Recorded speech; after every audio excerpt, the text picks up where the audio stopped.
Guys, welcome to Pakistani real reaction. तो कैसे हैं आप सब?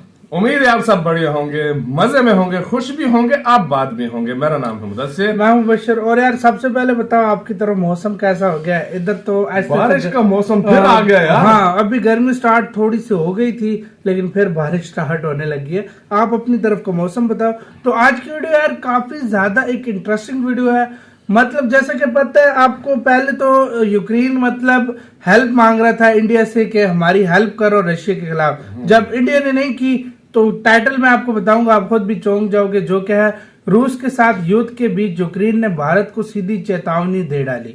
यूक्रेन के मुताबिक अगर भारत ने, मतलब ये आगे कुछ लिखा हुआ है कि भारत ने कुछ किया ना तो सीधा सीधा यूक्रेन ने धमकी दे डाली। अब ये यूक्रेन की कैसे इतनी औकात हो गई कि भारत को धमकी दी है। और मतलब भारत को धमकी दे के भाई उसने अपने पाँव पे एक कुल्हाड़ी मारी है। क्योंकि जो भारत को धमकी देता है वो सिकाई कर ही रहता है, सीधी सी जो बात है। तो धमकी क्यों दी है और क्या किया, ये पहले वीडियो देखेंगे उसके बाद में पता लगेगा। तो इंडियन अफेयर्स का वीडियो है, इनकी वीडियो का लिंक मिल जाएगा आप लोगों को गाइस डिस्क्रिप्शन में। इनका चैनल लाजमी सब्सक्राइब कीजिएगा। काउंटडाउन करते हैं 3, 2, 1 एंड स्टार्ट। यूक्रेन भारत के पीछे हाथ धोकर पड़ गया है और यूनाइटेड नेशंस के मंचों के ऊपर भारत का समर्थन मांगते मांगते अब वो भारत को सीधी धमकी देने पर उतर आया है। United nation human right council में रशिया के खिलाफ एक प्रस्ताव लाया गया था, जिसके पास होने पर यूक्रेन में जो रशियन फोर्सेस के खिलाफ ह्यूमन राइट्स वायलेशन करने के आरोप लग रहे हैं उसकी जांच होनी थी।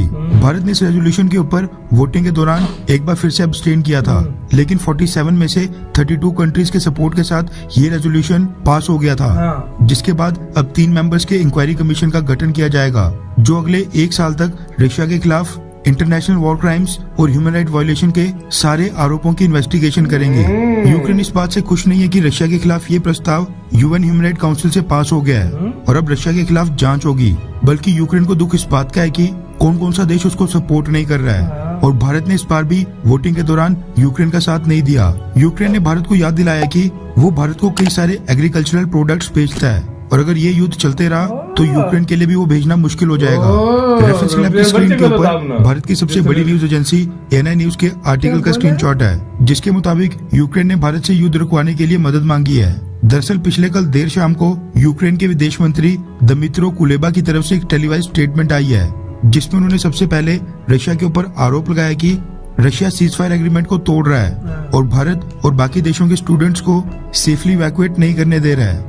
इसके साथ ही रशिया इंटरनेशनल स्टूडेंट्स का मुद्दा बार बार उठाकर सिंपैथी यानी सहानुभूति लेने की कोशिश कर रहा है। ये बोलने के बाद यूक्रेन के विदेश मंत्री दमित्रो कुलेबा ने भारत को याद दिलाया कि यूक्रेन में युद्ध के कारण भारत में फूड प्रोडक्ट्स की कमी भी हो सकती है।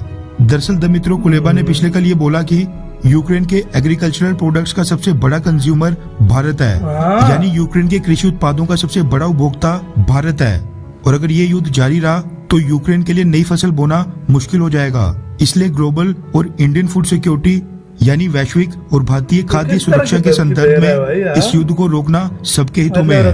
यूक्रेन के विदेश मंत्री दमित्रो कुलेबा का कहना है कि अगर ये युद्ध जारी रहा तो यूक्रेन नई फसल पैदा ही नहीं कर पाएगा और अगर यूक्रेन में नई फसल पैदा ही नहीं हुई तो फिर वो भारत को अपने एग्रीकल्चरल प्रोडक्ट्स नहीं भेज पाएगा, जिससे भारत की फूड सिक्योरिटी को खतरा हो सकता है। इसलिए भारत को यूक्रेन नहीं बल्कि अपनी फूड सिक्योरिटी की चिंता होनी चाहिए। दमित्रो कुलेबा ने कहा कि ऐसी स्थिति पैदा ना हो, इसलिए भारत को भी ये वॉर रोकने में अपना योगदान देना चाहिए और रशिया के ऊपर दबाव बनाना चाहिए कि वो ये हमला रोक दे। यानी यूक्रेन के विदेश मंत्री के मुताबिक उनकी बातों से ऐसा लग रहा है कि वो ये कहना चाहते हैं कि भारत को भूखा पेट न सोना पड़े और यूक्रेन के खाद्य पदार्थ लगातार भारत आते रहें। इसलिए ये युद्ध भारत के पक्ष में भी नहीं है, इसलिए भारत को इस युद्ध को रुकवाने के लिए अपना योगदान देना ही पड़ेगा। और रूस को भारत बोले कि रूस के यूक्रेन के ऊपर हमले के कारण भारत को खाद्य पदार्थ नहीं मिल पा रहे हैं, जिसकी वजह से भारत में फूड सिक्योरिटी का संकट पैदा हो सकता है। इसलिए रशिया यूक्रेन के ऊपर हमला ना करे ताकि भारत के लोगों को यूक्रेन से आने वाले खाद्य पदार्थों की कमी बिल्कुल ना हो। ये तो ठीक वही हुआ कि मानो यूक्रेन भारत की 135 करोड़ की आबादी को खाना पीना दे रहा हो और अब रूस के यूक्रेन के ऊपर हमले के कारण भारत को भूखा पेट सोना पड़ेगा।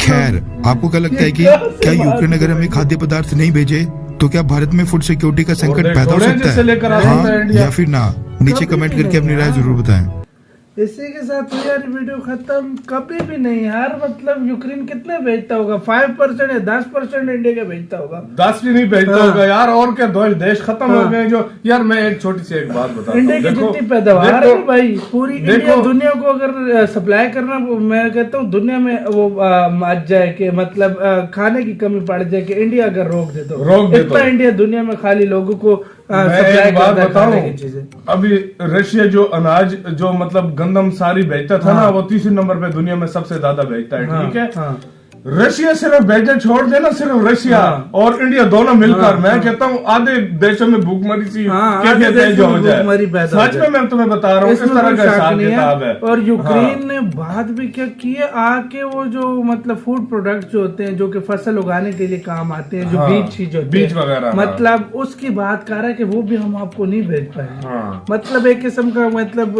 उसके कहने का मतलब है जो 1.4 बिलियन लोग खा रहे खाना, वो यूक्रेन के बीचों की वजह से खा रहे। और यार मतलब धमकी थी, ये क्या था मुझे तो कुछ समझ नहीं आई। मुझे तो इसमें कुछ समझ ही वाकई भी नहीं आई कि ये रिक्वेस्ट कर रहा है, धमकी दे रहा है, क्या कर रहा है, जिस तरीके से बताया गया यार। मतलब यूक्रेन अभी ऐसी बातों पे आ गया यार। मतलब भाई तुझे फिर भी चल मेजोरिटी ने तुम्हें वोट दिया था, 32 देश वोट पास तो हो गया ना भाई। यार मैं एक छोटी सी बात बोलता हूँ, देखो तुमने रेजोल्यूशन पास करवाना जबरदस्ती क्यों, तुमने करारदाद पास करवानी थी। ठीक है, वो तो तुम्हारी हर बारी हो रही है। ठीक है, एक इंडिया के ना करने से यार तुम लोगों को क्या तकलीफ है? और सबसे ज्यादा मिर्ची इंडिया पे इनको लग रही है। मैं वही कह रहा हूँ ना, अमेरिका को देखो इंडिया, यूक्रेन को देखो इंडिया, यूरोपियन यूनियन को देखो इंडिया, और देशों को देख लो इंडिया। सबसे ज्यादा मैं कहता हूँ इस टाइम जंग यूक्रेन और रशिया की थोड़ी मतलब इंडिया के साथ वो सारे लगे, तुम उनके खिलाफ लगे हो यार। ये क्या बात हुई यार? मतलब वो देखो दोस्त है अपने, जो मर्जी करें। देखो किसी भी मुल्क का अपना होता है, वो यार किसी का साथ दे ना दे, न्यूट्रल रहे।